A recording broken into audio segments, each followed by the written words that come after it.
The Grand Egyptian Museum that is still under construction and is going to be taking place its final session August 2015. There is also a very important point besides that it's going to be one of the most important museums in the Middle East. It's going to be one of a landmark in the history of museums that reflects the ancient history of Egypt, and also overlooking the most important three wonders or legends of the world, which is Khufu, Khafra, and Mankara, the three Giza pyramids and the Sphinx. We are going also to talk about the construction of those three pyramids by the pharaohs or the ancient Egyptians. Until this very moment, nobody, no architecture, no engineering have ever reached the level and the excellence of the people who have taken a leap in or a step in building those pyramids and bringing us those three legends together with the Sphinx. We're going to talk about the construction of the pyramids, the Giza pyramids, the history of those pyramids, and why were they located in that particular place, the holes inside, and everything that is related to those three wonders of the world with Mr. Hani Halim, the Egyptologist and the tourist guide. Hello, Mr. Halim. You're welcome. Hello, Mr. Hani.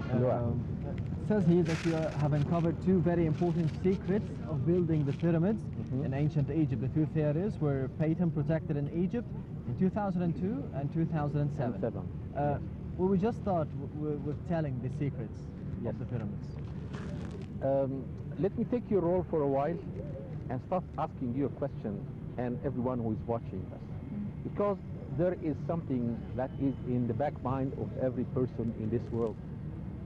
If you ask him about the pyramids and the shape of the blocks of the pyramids, what would you say?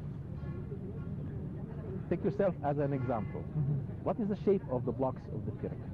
Rectangular. Rectangular? Same, you agree?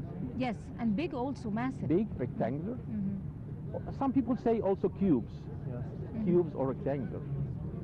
And the majority of people in the world think of them as being equal in shape and size, right?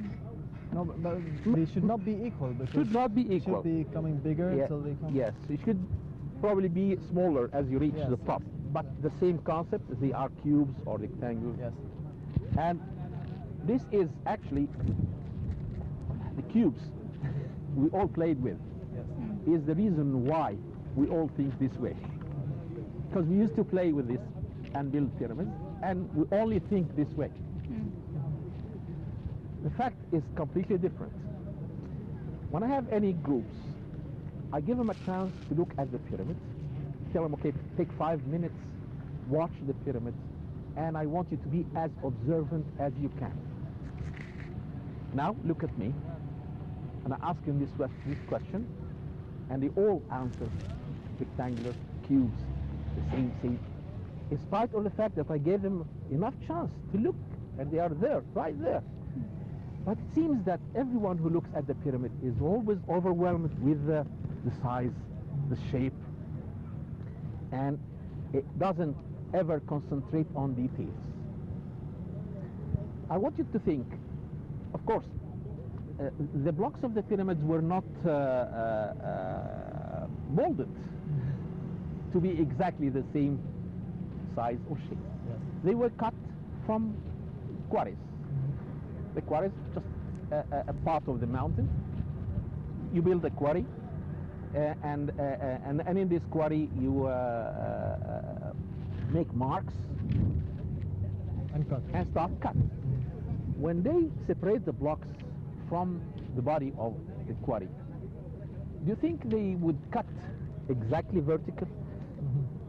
Or it depends on the strata of the mountain? It can cut inclined like this, it can be like that, it can be corrugated. You're just separating a block from the body of the quarry. It would never be exactly shaped under any condition. You will always have every block to be different. So every block in the pyramid is different from the other one. That's the fact go there, see it yourselves, and you'll be surprised. You always thought it is different. And that's the greatest surprise I had when I started looking at this pyramid. I thought the same way. But with my background as an engineer, it took me a while, even with that, it took me a while to discover that. And I asked myself, how come then people think that way? Every block is different. And in spite of this fact, they are placed in the location of building, in the pyramid, exactly next to each other. You find the stones, especially of the outside layer, the casing stones, you find the stones greatly stuck to each other with no separation. It's just a hairline. If you try to insert a pin, razor blade, you put it in between the blocks, it won't go. How come? That was a question that baffled the minds of the world. And people had no answer for that question at all before 2002.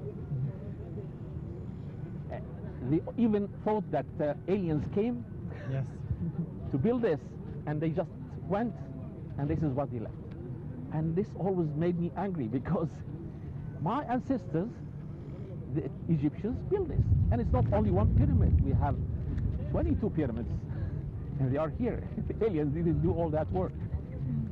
And they are represented, I mean, the ancient Egyptians are represented on the walls of the tombs, and they are there. So how come we think that way? And people talked about magic, about vacuum, about strange things. And I didn't accept that easily, and I started thinking about it. So, imagine yourself the manager of such a project.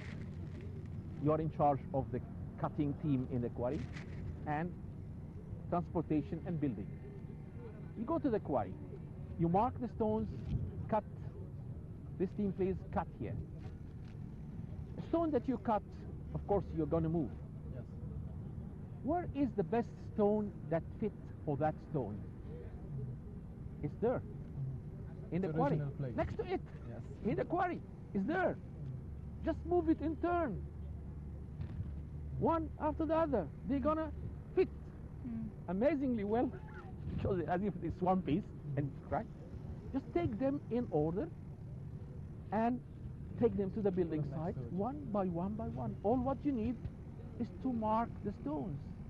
If you mark the stones correctly, To number them, maybe. number them in a way, Yeah. mark them, and actually not only marking them, they limited the responsibility of the workers. You are from this village, you work together, write your names on this side. This is your side. You're taking this length of stone, cut it, move it yourselves, and build it there yourselves. The same team that cut the stones was responsible of cutting it, transporting it, and reconstructing it. As you know, workers always blame each other.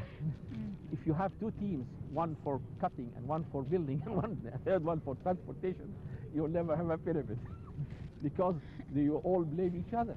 Right. No, this is what I received from the quarry. I just had to build this one. Come on. There was no time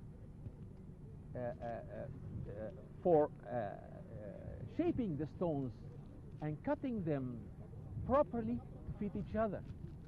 When you think of the size of the pyramid and how long it took them to build it and how long the kings lived, there was no time to lose or to waste in just cutting the stones, trying to make them fit. And if they tried, according to many people, they made them fit. That means they cut each one and tried them. Oh, it doesn't fit well. Yes. No, okay, let's take them back. I'm not talking about stones in our hands, huge stones. Imagine doing that several times to make two stones fit. They would have been building until now if they used that technique. That's true.